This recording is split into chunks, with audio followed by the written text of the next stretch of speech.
What do you think of Israel's recent pager attack on Hezbollah? Uh, Anish is asking that over and over again. So, Anish, I've got your question. And um, okay, so let's take that question. Yeah. So, first of all, how do we know it's Israel that's behind this? Has Israel officially claimed credit, taken credit for this operation that happened? Has the Mossad taken credit for this? I know that that on social media, various Israeli citizens and even reasonably high-ranking people are kind of gloating about this. But do we have any official evidence that Israel is behind this? And does it mean because they have not officially agreed or accepted that they have been this, does it mean that Israel is not behind it? It's neither this nor that. Here's the deal. So we know what happened in Lebanon. Hezbollah, right? All these Hezbollah operatives were carrying pagers. The pagers blew up. They beeped, and if it, once these guys removed it, it blew up in their face. If they didn't remove it, it blew up in the belt area below the belt. There is that. Apparently, the Iranian ambassador also had the same thing happen to him. Apparently, he was also carrying a pager, and then the next day, other devices start exploding. So this is an incredible operation that's been carried out. So many questions are still unanswered. Do I believe Israel is behind this? I believe Israel is behind this. But I don't believe that Israel is the only power behind this. Please understand that. I think this operation was too extensive and infiltration of global supply chains for only Israel to be involved in this. I believe the superpower itself would be involved in this to some extent at certain levels. I'm talking about obviously the United States. I think, look, I don't have evidence, but have a little bit of brain. I think this could be a collaborative effort or operation between the United States and Israel. That's what I think. And it's incredible the way the entire supply chains were compromised, infiltrated, taken over. The pagers are allegedly, no, they're not allegedly, they are definitely manufactured by a company in Taiwan. Now, the Taiwanese company says that there's a company in Europe that has the license to manufacture these pagers in the name of the Taiwanese company. So apparently, these pagers were manufactured probably in Europe, as per the complaint of the Taiwanese company. And then they were routed to Lebanon, but clearly somewhere something happened. Now, these explosions, they were certainly powerful enough to blow people's fingers off, blow people's body parts off, in some cases blind people and all. Some deaths also have occurred.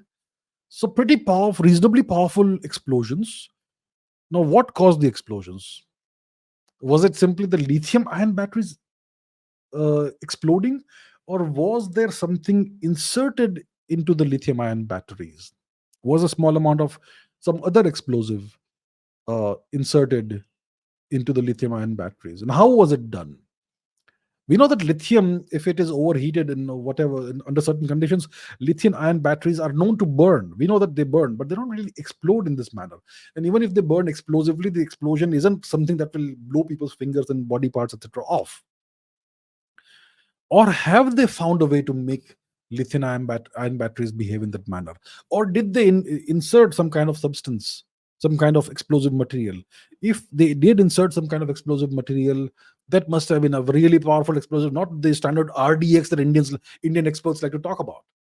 It's not plastique, it's not the RDX that the Indian experts like to talk about. It's something completely unknown thus far. And the next day after the pager blasts, other devices started exploding. iPhones started exploding. Do you know the kind of specter this raises? Governments worldwide are going to take very, very serious measures now. They're going to have to rethink airport boarding procedures. They're going to have to rethink everything. I have seen so many world leaders, without taking names, who use iPhones.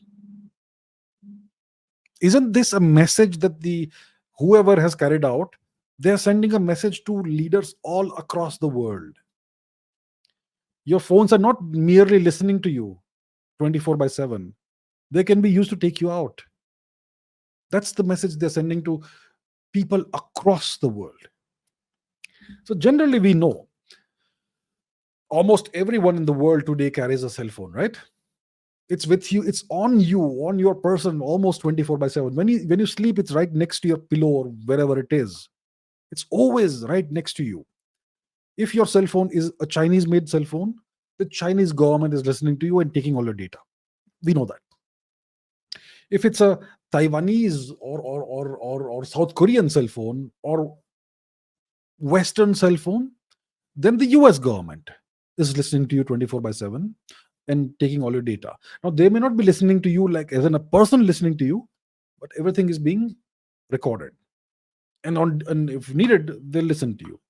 And in some cases, in the case of some individuals, high value individuals, they may actually be listening to you in real time, as in a human being may be listening to you in real time. So we know that the Chinese and the US, they have been eavesdropping on the entire world and taking all, scraping all the data and so on. But now we have realized that at least the West has the ability to take out individuals through their cell phones or whatever other devices. It is going to change the way security agencies look at everything. It's going to put a whole new fear of the gods in the minds and hearts of world leaders. It's going to cause a whole rethink of everything security measures when it comes to world leaders and important people, airport procedures, everything. It's a message they've sent to the world, and also they've taken out Hezbollah. And what effect does it have on Hezbollah? It's a disaster for Hezbollah. They don't know what to use now. Can I use my toaster? Can I use my blender? Can I use my air conditioner? They have no idea what to do now. Paralyzed. They don't know whom to trust. Clearly, there were people within Hezbollah who were compromised. Clearly. If you think about it, there are whoever did this has assets within the Hezbollah leadership. At what levels we have no idea. High, low, maybe multiple levels. So the Hezbollah operatives don't know whether they can trust their leaders. If they are being told to go and do certain things somewhere, am I being sent to my death? And the Hezbollah leaders have they no longer know whom to trust in their minions down the line, lower down the ranks. And imagine the kind of effect this has on the morale of Hezbollah operatives. So it's a tremendous victory for Israel. Clearly, tremendous victory. October 7 last year was their worst intelligence failure. This will do.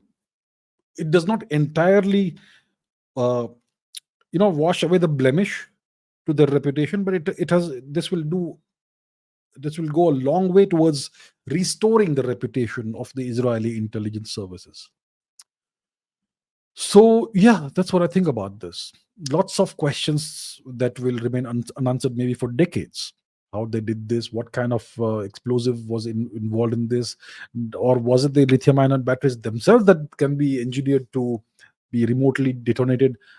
Lots of questions are unanswered. But yeah, big victory for the Israelis and big victory for the US as well, I'm sure, because the US gets to tell the world indirectly, look, this is what we can do to anybody. So that's how I see it.